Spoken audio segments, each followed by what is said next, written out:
एक दफ़ा ना हज़रत अबू बकर सिद्दीक और जनाब उमर फ़ारूक की ना किसी बात में शक्कर रंजी हो गई, इख्तलाफ राय हो गया। तो जनाब उमर ज़रा डाढ़ी तबीयत के बंदे थे, डांट दिया अबू बकर सिद्दीक को। तो सिद्दीक एक बार नरम बंदे थे, माड़े दा की काम मोहम्मद नस जाना या रोना।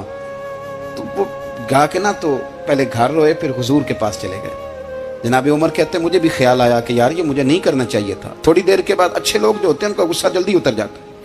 कहते मैंने जाके जनाब सिद्दीक अकबर के दरवाजे पे दस्तक दी तो पता चला वो तो घर ही नहीं। मैं समझ गया, मैं डर गया, मेरी टांगे कांपने लगी। क्यों डर रहे हो उमर? फरमाने लगे इसलिए डर रहा हूं कि अबू बकर जब अपने घर नहीं होते तो दरवाजा रसूल पे हो। सारी बात तो सुना दी होगी। फरमाते मैं नबी पाक की बारगाह में पहुंचा, सामने अबू बकर बैठे हैं, पुश्त मुबारक मेरे करीम रसूल की काबे की जानब, चेहरा सिद्दीक अकबर की जानब, दोनों की गर्दनें झुकी हुई। जनाब उमर पाक फरमाते हैं कि मैं बैठा था और सोच रहा था, सलाम ली, जवाब मिला, पर गर्दनें नहीं उठाई दोनों ने, मुकद्दस गर्दनें झुकी रही। मैं सोच रहा था कि अब हुजूर मुझे डांटेंगे तो मैं सिद्दीक के पैर पकड़ूंगा, मैं अली को सिफारिशी बनाऊंगा, मैं मिन्नत करूंगा, लेकिन कोई बोले तो बात बने ना। कहते जब देर हो गई, ये सुकूत भी बड़ा मुश्किल होता है। ओहो, अगर कभी वो चुप कर जाए तो ये भी बड़ा मसला है, महबूब भी चुप कर जाए।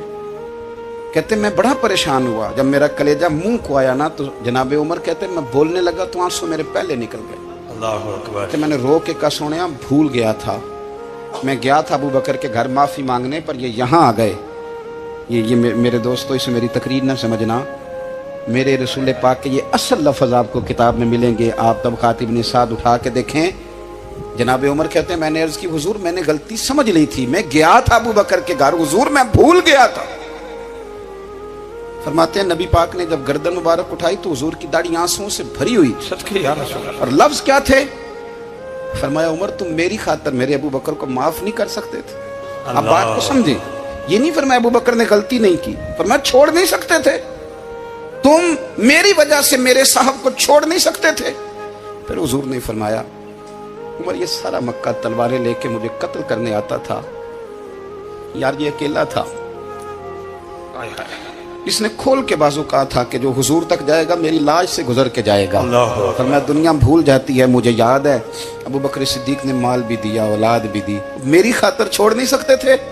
जनाब उमर कहते हैं मैं उसके बाद समझ गया कि मेरे मुस्तफ़ा की रजा इसी में है कि अबू बकर को राजी रखा जाए। सुभान अल्लाह।